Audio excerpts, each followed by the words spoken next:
Hola Miguel, bienvenido. Hola, muy buenas.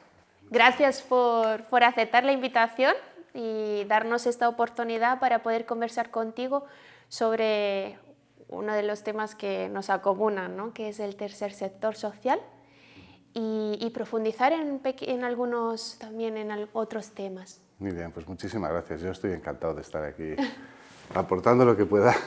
Además, con tu amplio conocimiento y Sí. tu amplio recorrido en el sector, seguramente tenemos Paco, y contar. Miguel, entonces, si te parece, empezamos desde lo básico. Desde lo básico. ¿Qué es el tercer sector? Cuando hablamos de tercer sector social, ¿a qué nos referimos?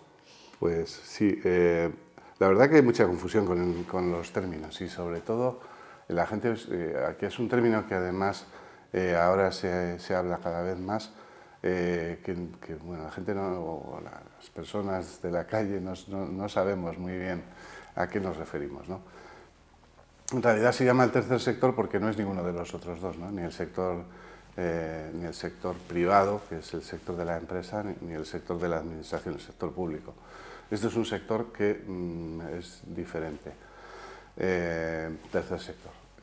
Pero, ¿qué tiene de particular el tercer sector? Porque siempre se define como lo que no es ni público ni privado. Muchas veces desde la administración a las organizaciones sociales pues se nos ve como entidades privadas. Sin embargo, desde la empresa, las organizaciones sociales, se nos ve como entidades que vivimos de la subvención pública. En fin, hay mucha confusión y al final siempre se define por lo que no es. El tercer sector no es ni empresa ni es administración. Sin embargo, el tercer sector yo creo que tiene algo particular, algo que hay que definirlo en positivo, algo que aporta a la sociedad, como tú decías hace un momento. ¿Y qué es eso que aporta? Pues mira, lo que aporta el tercer sector a la sociedad es al final relaciones, que es lo fundamental. El tercer sector produce un tipo de bienes y servicios diferentes que no puede producir ni la administración ni la empresa. Podemos hablar de bienes relacionales, como hablaba en su día ya algún sociólogo, ¿no? Como Donati en Italia. Bienes relacionales. ¿Y a qué nos referimos con esto? Bueno, pues yo me acuerdo que oyendo hablar hace unos cuantos años a Pascual Maragall, que fue político catalán, que tenía Alzheimer, y decía que cuando él salía de casa muchas veces tenía miedo de lo que le podía pasar, ¿no? Y iba alguien, un voluntario de una asociación, y le acompañaba. Eso no lo puede hacer la administración, ni lo puede hacer nadie. Y él hablaba de que eso era el tercer sector, y eso es un bien relacional. Esto es un ejemplo, ¿no? Pero el tercer sector fundamentalmente lo que aporta es esto, es un tipo de bien, de producto diferente. Y además tiene un papel importante en la sociedad, que es un papel mediador entre los otros dos sectores. Un papel central, que hace que todo sea más fácil a la hora de de aportar a la sociedad, de crear proyectos sociales, a la hora de captar fondos de la administración, colaboraciones de las empresas, de voluntariado. Bueno, eso es más o menos el tercer sector. Luego hay muchos otros términos que tienen que ver, porque se habla del sector no lucrativo, de la economía social, economía solidaria, que está relacionado. Pero bueno, el tercer sector, en síntesis, es lo que yo contaba, eso creo. Donde las personas están en el centro, ¿no? Normalmente. Sí. Y has hablado de economía social y economía solidaria. ¿Cómo estos también dos partes aportan al sector social? Sí. ¿Por qué se necesitan hoy en día en nuestra sociedad este tipo de economía? Cuando hablamos de economía social, economía solidaria, entidades no lucrativas, tercer sector, muchas veces se mezcla y son cosas en principio diferentes, pero sí que hay entidades que comparten, ¿no? La economía social, por ley además, porque hay una ley de economía social. También hay una ley del tercer sector, pero se define la economía social bastante más claramente, pues son cooperativas, son sociedades laborales, son empresas de inserción, son empresas, diferentes formas de empresa que generan empleo, pero que sitúan a las personas por encima del capital. La economía social es otra forma de emprender. Los trabajadores en las cooperativas son los dueños de las empresas, en las sociedades laborales también. La economía social aporta mucho a la sociedad, porque es otra forma de exponer a las personas en las estructuras económicas, en las propias del corazón económico, poner a las personas por encima de... Pero son estructuras lucrativas. En el caso de las cooperativas, lícitas, se crean para ganar dinero, porque todo el mundo necesita ganar dinero para poder vivir, ¿no? No se puede hablar de estructuras no lucrativas, por lo tanto tampoco se puede hablar de tercer sector en este tipo de entidades, ¿no? Hablamos de entidades no lucrativas y claro, entidades no lucrativas son aquellas que no persiguen el lucro, como pueden ser las organizaciones sociales, pero como pueden ser también la organización de amigos de la pesca o la organización de mujeres, bueno, pues si tienen un contenido cultural, ¿no? O deportivo.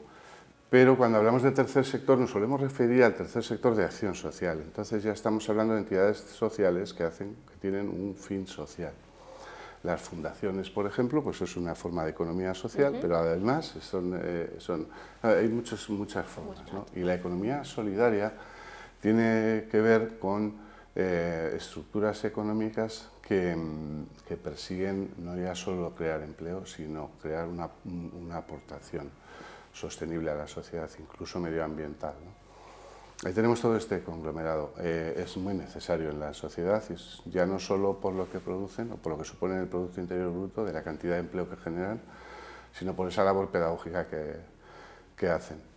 Hay unas estructuras que son las empresas de inserción que serían, yo diría, las únicas que pertenecen a las tres cosas, ¿no? Son entidades no lucrativas porque no persiguen el lucro, son estructuras empresariales, es economía social, porque funcionan como una empresa, facturan y lo que pasa es que no hay un reparto de beneficios y además son economía solidaria y además son tercer sector porque están creadas siempre por entidades sociales.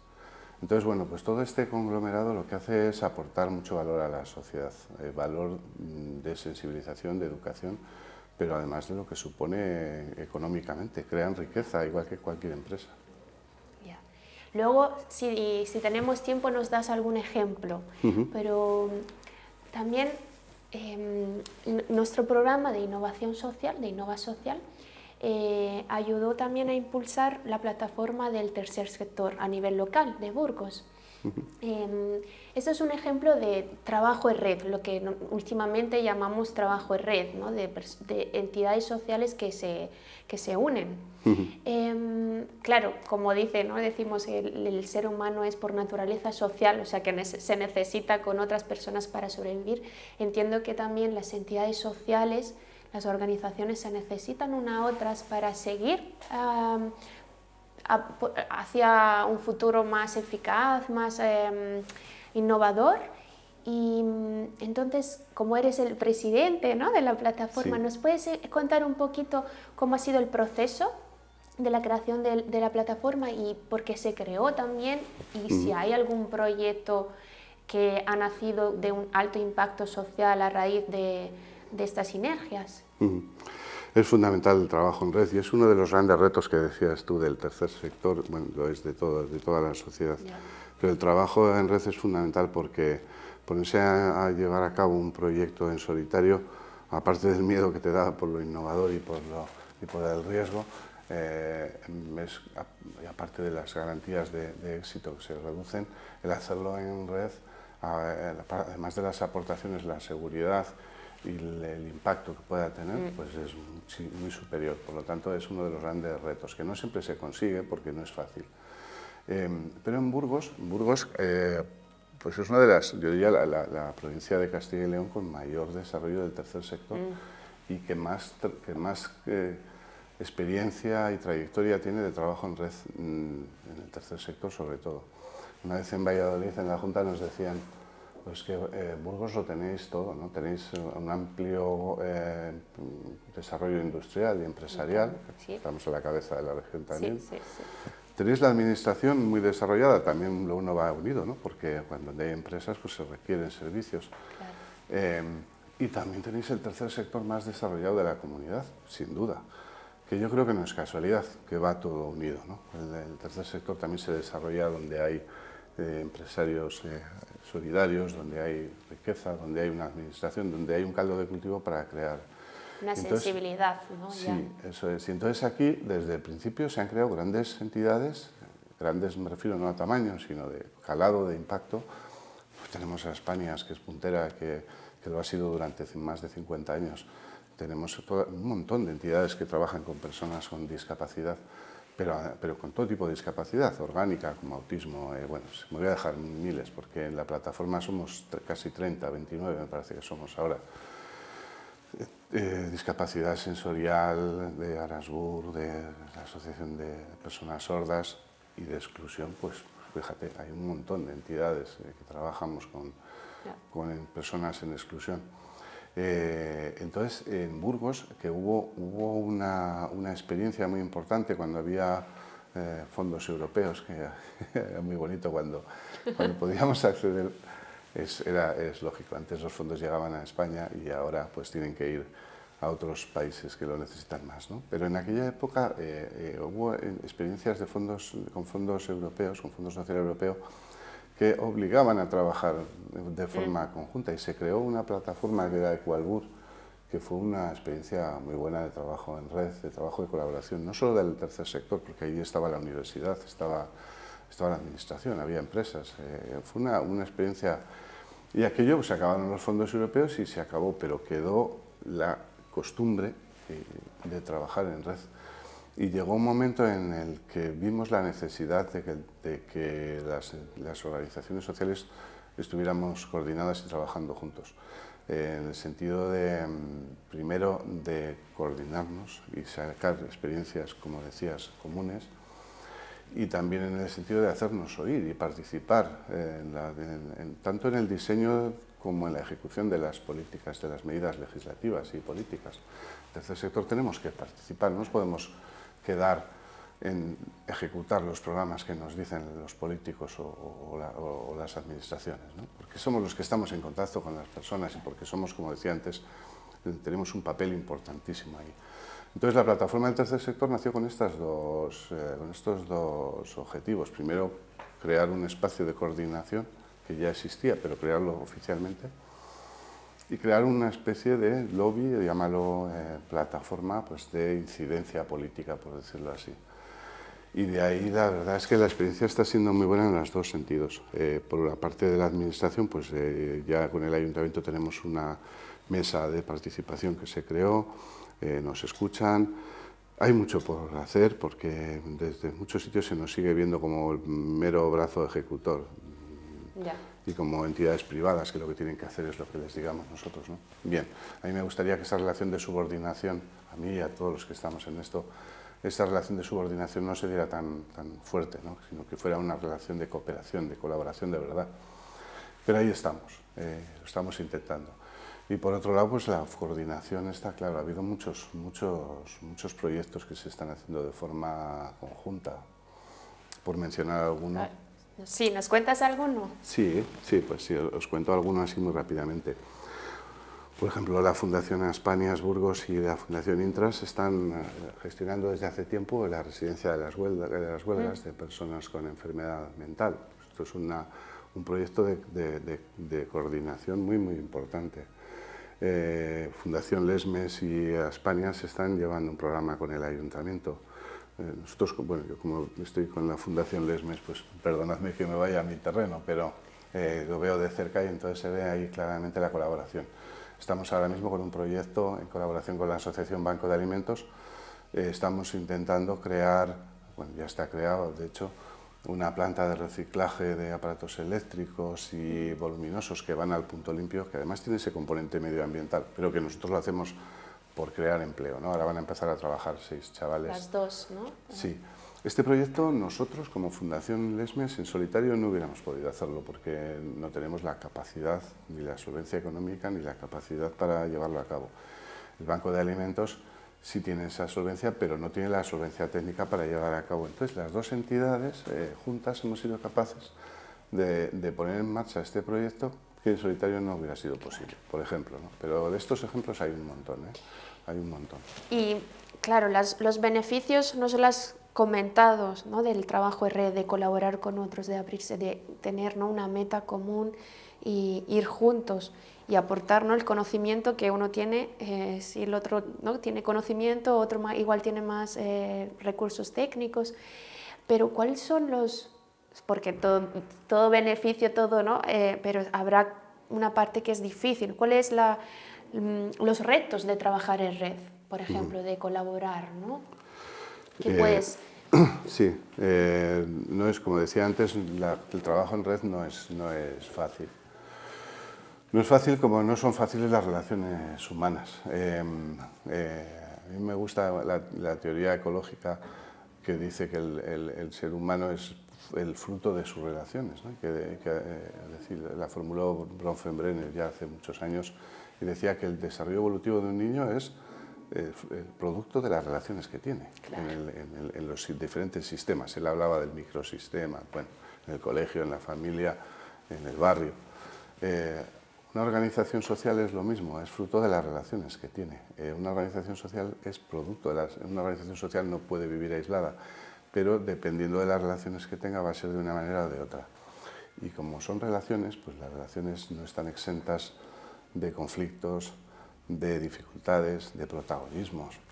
Vamos a llamarlo por su nombre, ¿no? Y muchas veces trabajar en redes supone ceder. Y supone perder protagonismo y supone perder capacidad de decisión, pero por otra parte pues se supone compartir riesgos y supone multiplicar el impacto, pero no es fácil, no es fácil. Entonces el principal reto es el saber que, bueno, pues cuando se trabaja en red se pierde ese protagonismo y esa capitalización del esfuerzo. Hay un cambio de mentalidad. Sí, es un cambio de mentalidad muy necesario, pero que no siempre se da. Yeah. Pero, a ver, ¿qué nos pasa? A mí me pasa, muchas veces dices, no, pero es que, y el trabajar en red pues supone muchas veces esos conflictos que a veces impiden que se lleven a cabo los proyectos, como lo impiden en las relaciones personales. Muchas veces esos conflictos impiden que una relación personal llegue a buen puerto, ¿no? Pero sí que ahí tenemos un reto los profesionales de este sector, de saber ver que lo importante son, lo primero, las personas a las que atendemos y lo segundo, las entidades. Yeah. Las personas, los trabajadores son importantes, y hay que cuidarlos. Estamos en un papel secundario, evidentemente. Claro, claro. ¿Y cómo ves el futuro del sector social? Donde, claro, nosotros hablamos, ¿no?, en nuestro programa de innovación social. ¿Cómo ves el futuro? ¿Dónde podríamos mejorar o innovar en este sector para seguir con, pues eso, con servicios de calidad cercanos a las personas, pero sin perder eficacia, eficiencia? Porque claro, por todos los que has comentado, los retos que nos enfrentamos.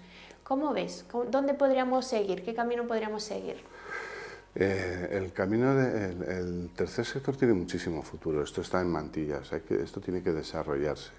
No sé si el tercer sector, los servicios sociales en general. Y este camino no se puede hacer en solitario, tiene que ir de la mano de la administración, de la mano de las empresas. Y desde luego hoy no hay una política clara de apoyo al tercer sector. Y esto es el primer cambio que tiene que haber. No es un cambio que tenga que dar el tercer sector, pero desde luego lo tiene que promover y que posibilitar. Pero esto es un cambio importante. Las administraciones, la sociedad en general, no terminan de creerse que el tercer sector es fundamental y muchas veces se ve como ese sector que busca la subvención por la subvención, y qué harán con este dinero. Y la verdad es que ha habido experiencias tan negativas que han salido a la luz que no ayudan nada a las entidades que realmente lo hacemos bien, que son la mayoría. Yeah. Y desde el punto de vista interno, por hacer autocrítica, pues lo que tenemos que hacer es primero eso, el saber trabajar en red el tratar de cooperar entre nosotros, que muchas veces se compite, y también a veces es inevitable trabajar en competencia, ¿no? Pero no trabajar en esa competencia de ir a la caza del usuario a ver quién...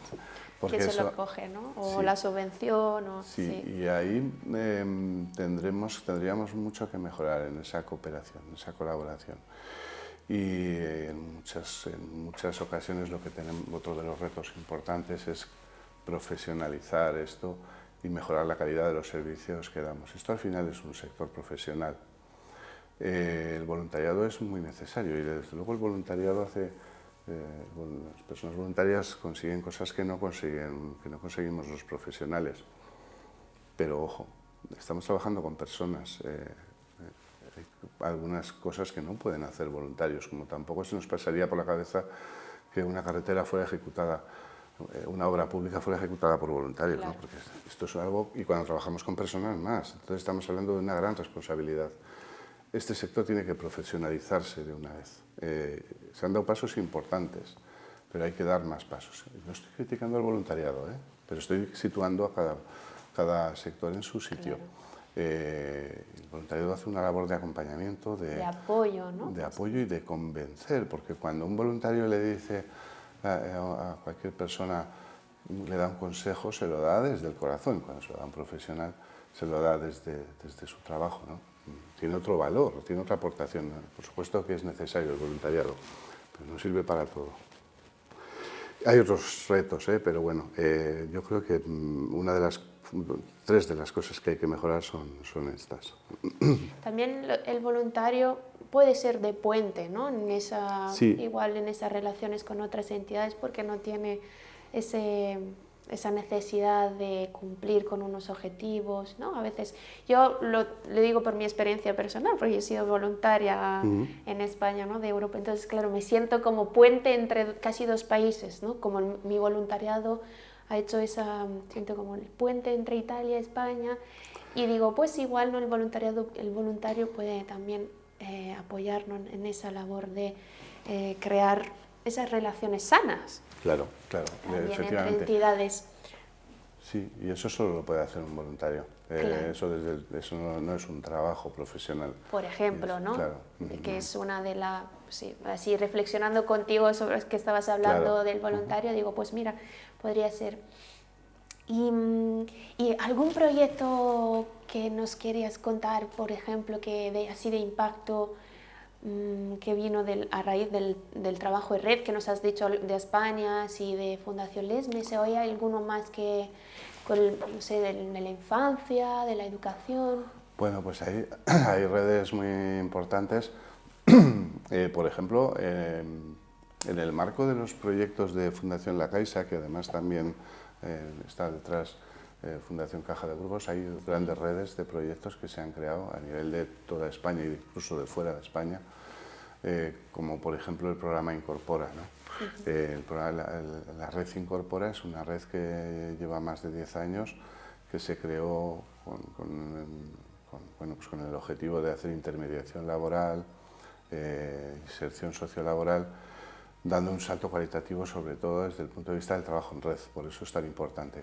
Hay más de 200, no sé cuántas entidades hay en Incorpora en España. En Castilla y León somos 20, en Burgos somos 3. Se trabaja en red realmente, pero es que además aquí se ha conseguido implicar a un montón de empresas colaboradoras, pues a partir también de la red comercial del propio CaixaBank, ¿no? Pero no solo de CaixaBank, de un trabajo que han hecho insertores laborales durante años, visitando empresas, captando colaboraciones, llevando a personas a hacer prácticas a las empresas, que es una de las medidas más eficaces que hay para la inserción laboral. Y aquí hay una experiencia de trabajo en red muy buena, porque aquí, hasta el punto de que, ¿ves? Aquí se pierde el protagonismo, porque llega una oferta de un puesto de empleo de una empresa e inmediatamente se comparte, ¿no? Se dice, la voy a cubrir con mis beneficiarios, ¿no? Se comparte, se busca la persona idónea y por eso funciona también el programa. Mira, por ejemplo, esto es un ejemplo. Y en este mismo ámbito también está el CAISA Proinfancia, que bueno, pues también es otra experiencia importantísima con niños en territorios desfavorecidos, ¿no? Que se hace un trabajo ahí con las familias. Y luego proyectos, igual no redes tan amplias, pero proyectos bilaterales de colaboraciones entre entidades, pues hay un montón, y por suerte esto se está potenciando. Como decíamos, es uno de los grandes retos, pero que está empezando a ser una realidad. La plataforma del tercer sector en Burgos pues está ahí. Bueno, es un paraguas, tampoco es una entidad que vaya a ejecutar proyectos, ni mucho menos, pero sí que favorece estas relaciones. Sí, ese cambio de mentalidad que decíamos antes de apoyarnos, ¿no? De colaborar entre nosotros. El propio Foro Solidario hace una labor importante de coordinar, de lugar de encuentro y de favorecer esas relaciones. Sí, a los niños lo explico como la plaza. Somos una plaza donde vienen y hacemos relaciones entre varias entidades. Sí. Y así que últimamente no nos gustan como esas recetas que nos digan lo que tenemos que hacer. Para resumir, ¿qué consejos darías a las entidades sociales entonces para seguir apostando por el trabajo en red y por mejorarse y abrirse, ¿no? a los otros? Bueno, el principal consejo es acercarse a conocer, bueno, ya se conoce, pero establecer mecanismos de relación y de coordinación. Perder ese miedo a perder el protagonismo y a ser cola de ratón, ¿no? Cabeza de ratón para ser cola de león. Quiero decir que al final de lo que se trata es de hacer proyectos con impacto. Y el otro consejo sería, pues eso, vamos a profesionalizarnos y vamos a especializarnos.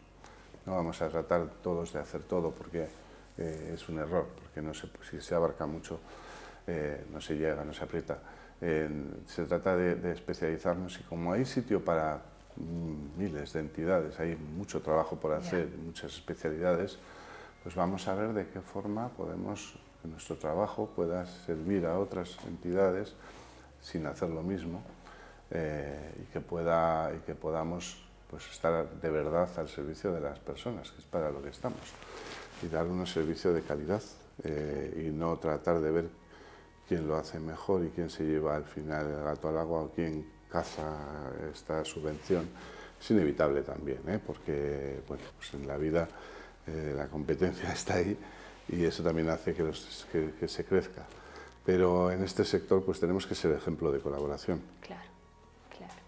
Y apoyarnos exactamente uno a otro. Claro. Miguel, muchísimas gracias. Podríamos seguir hablando, pero igual lo dejamos para otro. Cuando queráis, para otro podcast. Sí. Así que muchísimas gracias y hasta la próxima. Gracias a vosotros, he estado encantado este rato, cuando queráis.